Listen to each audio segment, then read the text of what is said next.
जय जगन्नाथ सांग मैंने आज हूँ कार्तिक पूर्णिमा और कार्तिक पूर्णिम आम सका सका बाहर लवणगिरी जगन्नाथ मंदिर जोटा कि आम खोर्धा जिला जटणी ब्लॉक जामुगुड़ी पंचायत अच्छी सांग मैंने आपड़ जब कल्पना राजमहल दे जाऊँच तेज राजमहल लेफ्ट कटी आप सुंदरपदा दे जाए जदि आप भुवनेश्वर आखपाखर जब बेस्ट टूरिस्ट प्लेस खोजे तेज लवणगिरी जगन्नाथ मंदिर निश्चय जी जहाँकि आपको सुंदर लगे सहित पीसफुल फिल हम आउ डेरी कहीं आसतु जीवा महाप्रभु जगन्नाथ को दर्शन करवा और आशीर्वाद भी नवा टेम्पल टी को जीवाई रास्ता कटार मेन रोड साइड रे गोटे बोर्ड मरा जहाँकि आम फाइनाली पहुंची गलु the most awaited place Lavangiri Jagannath temple तले बैक टी पार्किंग रखी आम चलू ए जगन्नाथ को दर्शन कर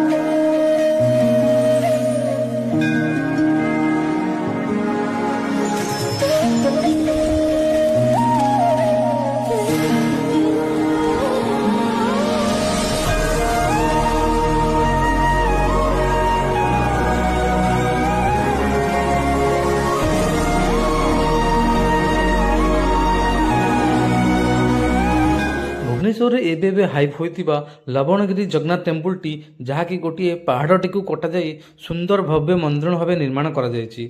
एई 8 मास तले नूतन मंदिर भाव जगन्नाथ मंदिर टी प्रतिष्ठा करा जायछि आ जहाँकु देखिबा पई लोकंकर बेस जनसमागम देखिबाकु मध्ये मिलुछि।